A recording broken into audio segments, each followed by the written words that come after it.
navuse umuryango udakijijwe. Ego mama wanje ni umuyisilamu, papa wanje ni umukatolika, abana gusa nibo baprotesta. Byagenze gute mama wawe ari umumizimani, papa wawe ari umukatolika, ugatuma umuprotesta? Byarakoroheye gukizwa? Mu buzima busanzwe murazi neza yuko bitaba byoroshe, mugabo uko uguma utebana n'Imana ibandanye gushoboza muri byose.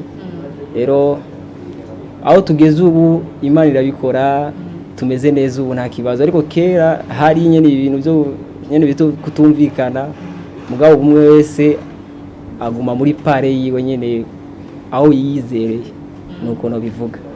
Kukunzi nakekeranya sonarufu canke ubugingo n'abamarayika canke ibigeragezo navyo mw'ijuru canke mw'isi nabiriho n'ibizoza vyo nkura mu rukundo rwawe Yesu mwami wanje.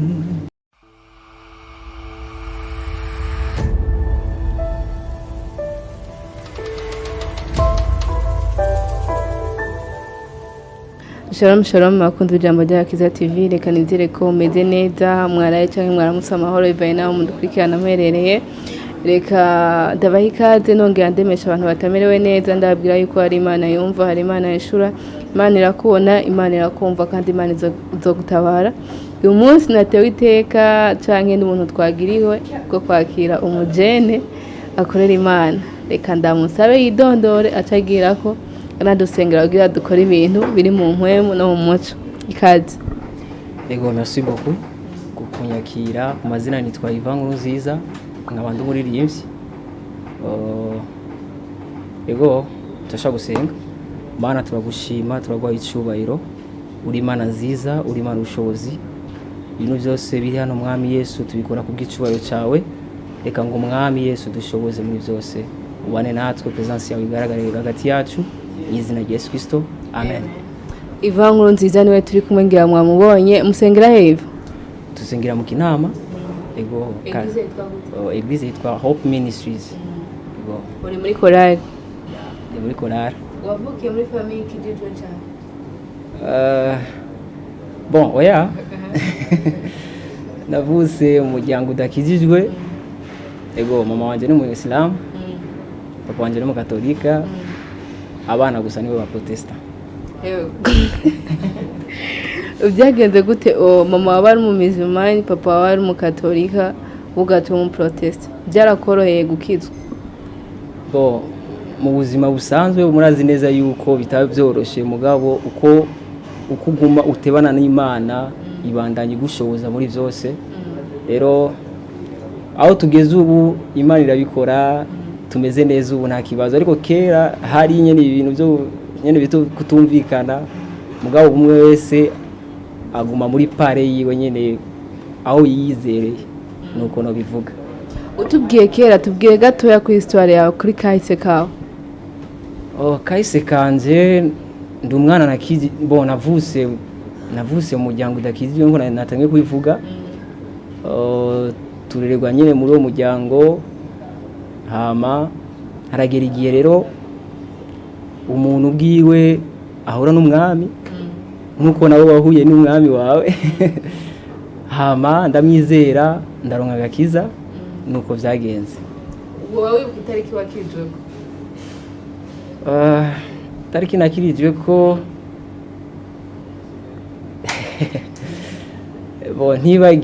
ntibagiye juste yari mu tariki za le 12 z'ukwi 11 2012.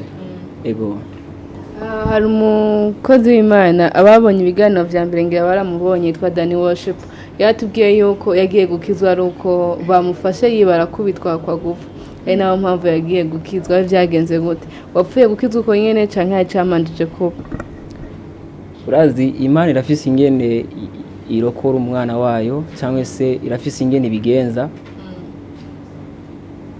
Je nari mfise ingwara ya asma. yari yigejeje habi cyane. Rero ndagera igihe biraba bibi cyane. Icyo gihe nari ndibuka hari muri 6e. Rero biranka ko niga bivanye n'ingene gumuja muri crise buri mwanya. Ariko ndaronka amahigwe, ndabura n'umukozi w'Imana zaransengera. Uko ansengeye niko naguma numva biriko bitera bigenda bigabanuka.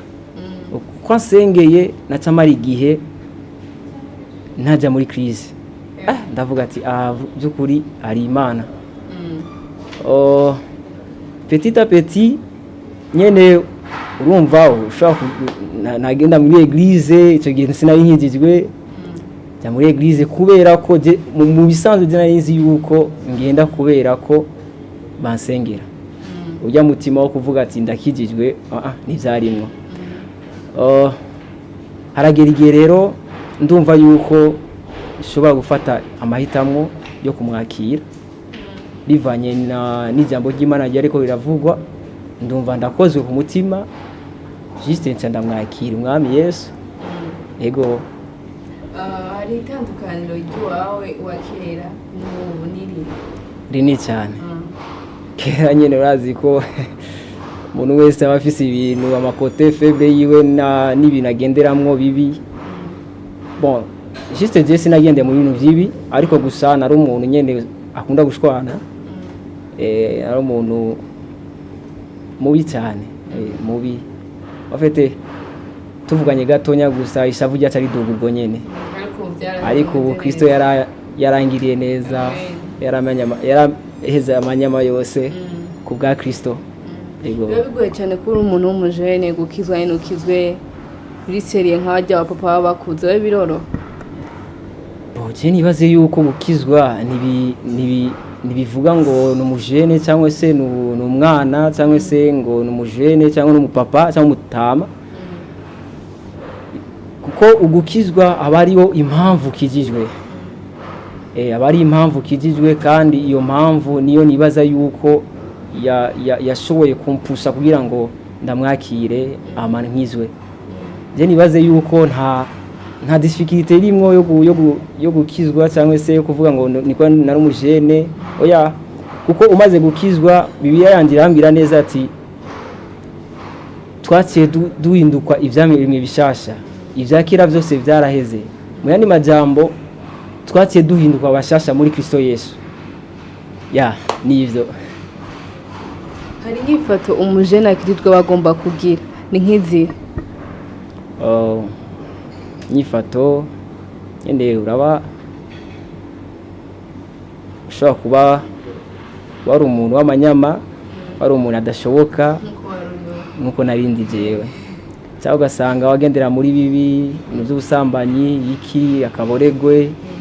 Ariko umaze kwakira Yesu Kristo, uko ubandanya umwegera, Bibiliya ivuga neza ati uko ubandanya umwegera niko aguhumura amaso.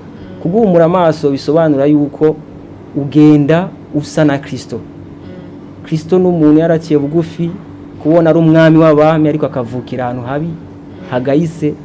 Urumva ucugira wa mutima wo guca bugufi, ucugira wa mutima nyene wo kwihanganira ibintu byose bikuje ko bibi, ariko ukaguma wizera yuko Imana yose izo gushoboza. Ego tugiye kuririmba muri korali. Shaka uririmbe indirimbo imwe ukunda iguheza gi. Okay. Kukunzi nakekeranya sonarufu canke ubugingo n'abamarayika canke ibigeragezo navyo mw'ijuru canke mw'isi nabiriho n'ibizoza vyo nkura mu rukundo rwawe Yesu mwami wanje. Iyo umuntu avuze yuko ari cyamwe mwigisha, nuko Bibiliya nyene kujya mu nyongo aravuga yuko ivyakira babihise. Iyo tuvuze yuko turi ivyaremwe bishasha, nuko bijya vyakera biba vyarahise. Mu yandi majambo uba waremye n'Imana ufite uba wavyawe kandi n'Imana. Bani majambo rero shaka kuvuga mu majambo makenya yuko iyo witwa isaremye gishasha nuko uba ufise umuntu akurongora cyangwa se yakuvyaye.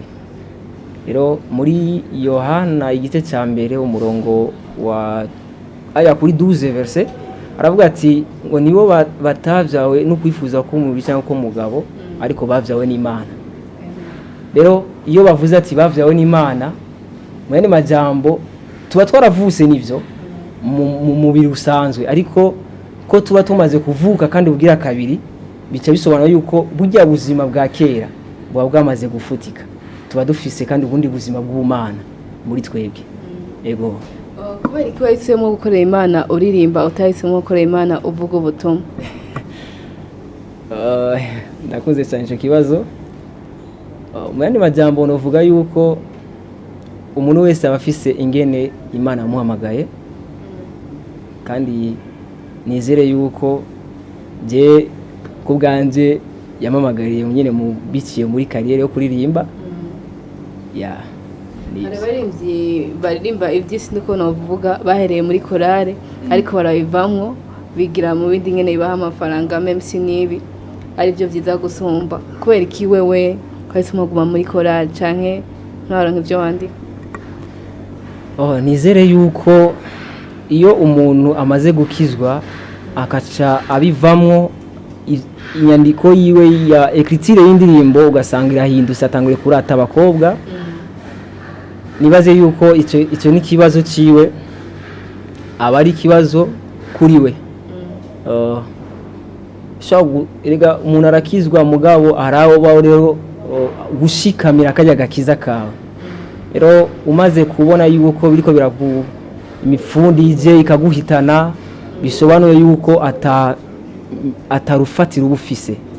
Kuko ijambo ry'Imana irambira ati ngo dushingiye dufise urufatiro rwacu, urwo rufatiro rwacu ni Kristo Yesu. Rero nibaze yuko dashaka kunyiganzwa n'imifunda, ariko bivana n'ingene uba wahuye na Kristo. Iyo uba wahuye na Kristo wari ufise ubuzima bukuruhije, nibaze yuko udashobora gusubira inyuma kamera. Ego reka ndagushimiye cyane ko wakiriye ubutumire bwacu. Nanjye ndabashimiye cyane, murakoze cyane kunyakira. Merci beaucoup. Ariko imbere ko turangiza hariho nk'ijambo cyangwa akajambo ubwira bari kwatukurikiranye? Ego ubwa mbere na mbere manje kwanza kubashimira mwe mwadukurikiranye. Ikindi nacyo nashaka guhamagarira umuntu wese atarakizwa yuko yo kwemera agakizwa akamwemerera Kristo Yesu. Tuvuga ivyo tuvuga ni tuba twaravyumvise gusa, tuba twaravyibone n'amaso yacu agaragara, tuba twabonye aho Imana yadukuye. Mani majambo dufise ubundi buzima bwiza buryoshe muri Kristo Yesu. Rero ndaguhamagara nawe mukundwa uri kuratwumviriza kugira ngo ugaruke kuri Kristo Yesu, ubone uburyohe buri muri Kristo Yesu. Kandi suya kandi guhamagarira umuntu wese ariko atwumviriza nkuko natangiye ndabivuga, dukorera muri commune Ntahangwa zone Kinama, juste nyene ku kibuga cy'umupira niho hariho eglise. Ndashaka kuwereza ikaze kugira ngo uze twifatikanyije nawe kugira ngo twumve ijambo ry'Imana tutazira Imana. Ego merci beaucoup. Bakunze ijambo rya Kiza TV, reka ndabashimiye cyane ko mwafashe umwanya mukaraba kino kiganiro. Nizere ko mwe mwafashije kandi mwatahuye cyane n'ubuntu Imana yatugiriye bwo kongera kubaho uyu munsi. Twibuke gushima. Murakoze cyane.